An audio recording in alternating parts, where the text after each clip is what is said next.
Hello दोस्तों, आज के इस वीडियो में हम छत्तीसगढ़ व्यापम सब इंजीनियर का जो आपका एग्ज़ाम हुआ था 2016 में, उसमें आपके जितने भी क्वेश्चन हाईवे और रेलवे इंजीनियरिंग से पूछे गए थे, आज के इस वीडियो में हम कवर करेंगे। तो प्लीज़ आप लोग वीडियो को पूरा देखिएगा। अगर आप हमारे चैनल पर नए हैं तो चैनल को सब्सक्राइब करिएगा।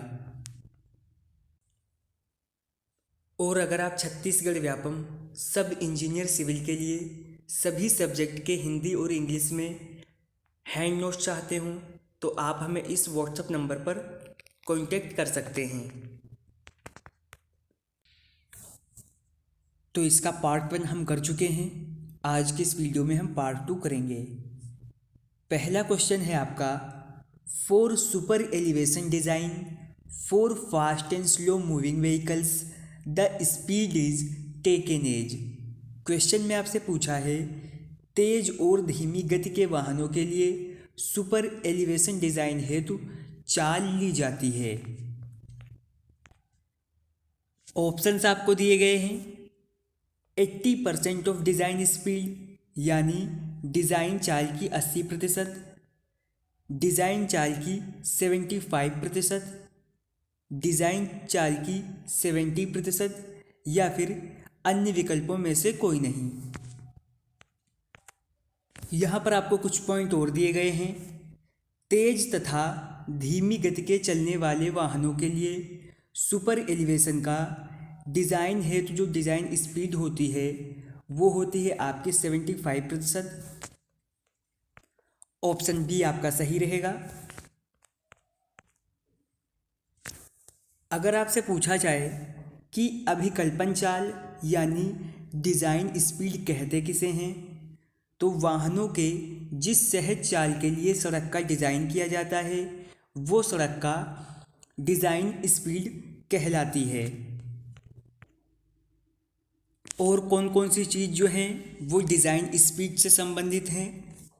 सड़कों के ज्यामितीय मान यानी जो भी उसकी ज्योमेट्रिक वैल्यू होती है, पेवमेंट की चौड़ाई, सड़क की सतह यानी सरफेस, दर्श दूरी, साइड डिस्टेंस, ग्रेडियंट, वक्रों की त्रिज्या,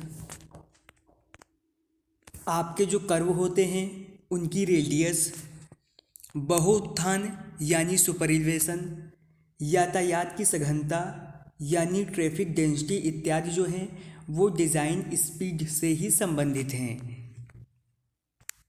फिर आपका मोस्ट इम्पोर्टेंट क्वेश्चन है, for water bound macadam roads in heavy rainfall region generally recommended value of camber is. कोई एरिया है जहाँ पर भारी वर्षा होती है और आपकी जलबाध्य रोडी सड़कों के लिए कैम्बर का साधारणतः स्वीकार्य मान कितना होता है। ऑप्शंस आपको दिए गए हैं। एक में 53, एक में 33, एक में 48 या फिर एक में 60। ऑप्शन बी आपका सही रहेगा।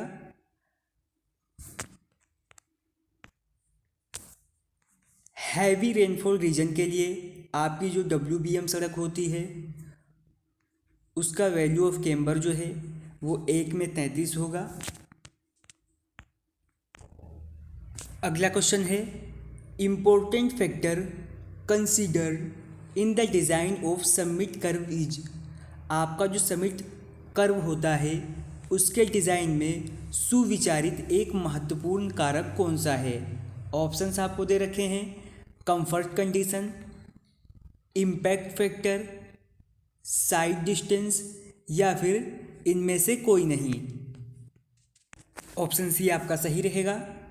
साइड डिस्टेंस आपका जो समिट कर्व होता है उसके डिज़ाइन में एक महत्वपूर्ण कारक है।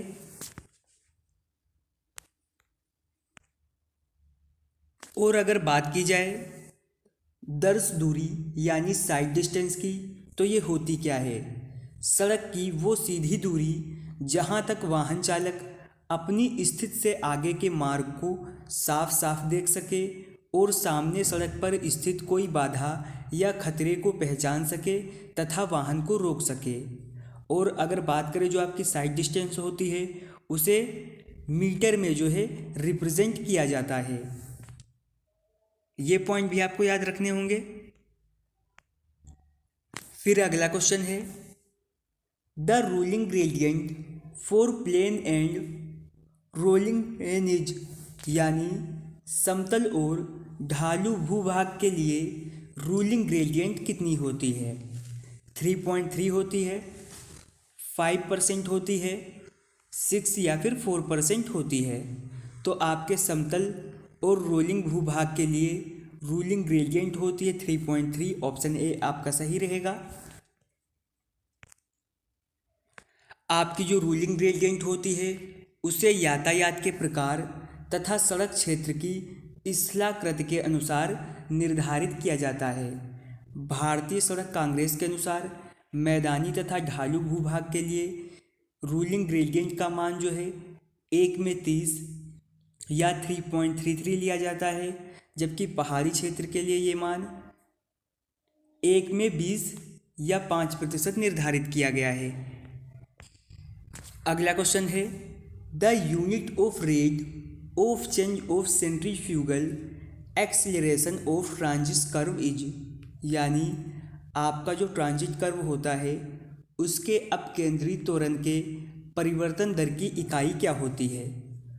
उसे मीटर सेकेंड क्यूब में व्यक्त करते हैं, मीटर सेकेंड स्क्वायर में, मीटर सेकेंड में, या फिर उसकी कोई यूनिट ही नहीं होती है। तो आपका जो ट्रांजिट कर्व होता है उसके अपकेंद्री त्वरण के परिवर्तन दर को व्यक्त करते हैं मीटर सेकेंड क्यूब में। ऑप्शन ए आपका सही रहेगा। अगला क्वेश्चन है, the desirable length of overtaking zone for a highway as per Indian Road Congress recommendation is equal to, यानी भारतीय सड़क कांग्रेस की अनुशंसा के अनुसार हाईवे के लिए ओवरटेकिंग जोन की वांछनीय लंबाई किसके बराबर होती है? ऑप्शंस आपको दे रखे हैं, ओवरटेकिंग साइड डिस्टेंस के, 2 and half time overtaking side distance के, या फिर 3 टाइम ओवरटेकिंग साइड डिस्टेंस के, या फिर 5 टाइम ओवरटेकिंग साइड डिस्टेंस के। तो आपके भारतीय सड़क कांग्रेस के अनुसार हाईवे के लिए जो है ओवरटेकिंग जोन की जो वांछनीय लंबाई होती है वो 5 टाइम ओवरटेकिंग साइड डिस्टेंस के बराबर होती है। ऑप्शन डी आपका सही रहेगा। फिर आपका लास्ट क्वेश्चन है, right of way for national highway for plain terrain, यानी राष्ट्रीय राजमार्ग के लिए समतल भूभाग के लिए मार्गाधिकार कितना होगा? तो ये होगा 45 मीटर। ऑप्शन ए आपका सही रहेगा।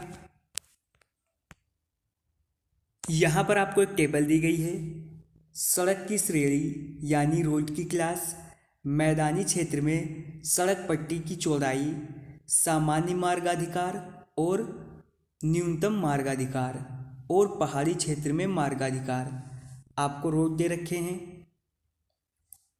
National highway, state highway, major district road, minor district road और आपके विलेज रोड।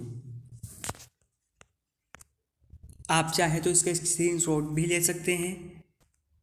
तो आज की इस वीडियो में हमने छत्तीसगढ़ व्यापम सब इंजीनियर का जो आपका एग्ज़ाम हुआ था 2016 में, उसमें जितने भी क्वेश्चन हाईवे और रेलवे इंजीनियरिंग से पूछे गए थे, आज उसका पार्ट 2 कंप्लीट कर लिया है।